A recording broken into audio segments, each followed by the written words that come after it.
Monsieur Proulx, vous avez œuvré durant une vingtaine d'années à titre de responsable des technologies de l'information. Quels changements fondamentaux ont marqué la profession de CIO durant cette période? Bien, la nature même du rôle. On est passé d'un rôle beaucoup plus d'affaires, en fait d'un rôle plus technique à un rôle davantage orienté vers les affaires. Ce que je veux dire par là, c'est que de plus en plus l'informatique est devenue au cœur des stratégies des entreprises et on a vu de plus en plus de CIO devenir membres des équipes de haute direction versus être davantage confiné à l'aspect purement technique. Et donc, d'être un membre à part entière de la direction et de la stratégie de l'entreprise. C'est probablement le changement le plus important que j'ai pu observer, que j'ai pu vivre moi-même d'ailleurs en faisant partie des équipes de direction des entreprises où j'ai travaillé au cours de ces années-là. L'informatique a longtemps été restreinte à quelques analystes, puis aux gestionnaires de haut niveau. Aujourd'hui, les technologies d'information et des communications sont utilisées par presque tous les employés d'une organisation. Dans quelle dynamique évolue le CIO aujourd'hui?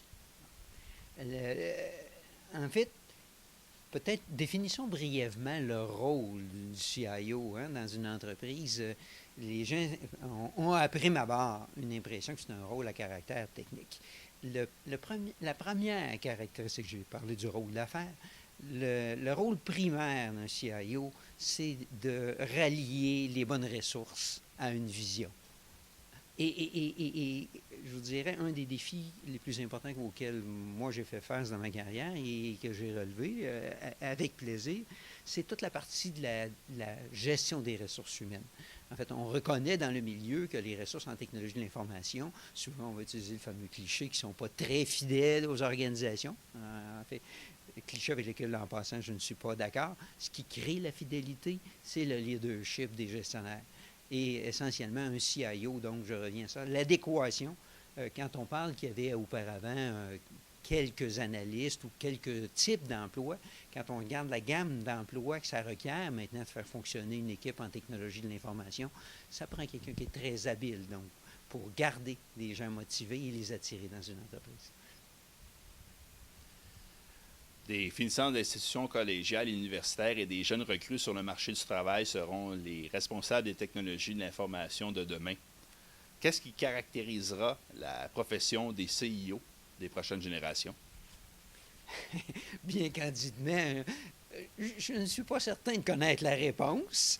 En fait, si l'on se projette, on avait brièvement ensemble une discussion un peu plus tôt, à savoir qu'on parle de quelques décennies, le PC n'était pas là. Et on avait une appréciation de la technologie à l'époque qui était une technologie très centralisée. Et on voit comment ça allait évoluer. Donc, où en serons-nous dans une vingtaine d'années d'ici? Grande question et dont je n'ai pas la prétention de connaître la réponse.